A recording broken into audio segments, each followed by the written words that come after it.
கம்பெடுத்து வந்த சிங்கம் யாரு? அந்த கர்ணனுக்கு தம்பி இவன் பாரு. கம்பெடுத்து வந்த சிங்கம் யாரு? அந்த கர்ணனுக்கு தம்பி இவன் பாரு. சின்னவர ஜெயிச்சவங்க யாரு? 8 சீமையில ஆளு கிடையாது.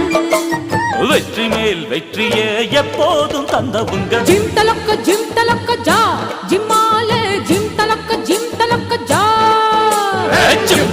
ஜிம் தலக்கு ஜா ஜும்மாலே ஜிம் தலக்கு ஜா.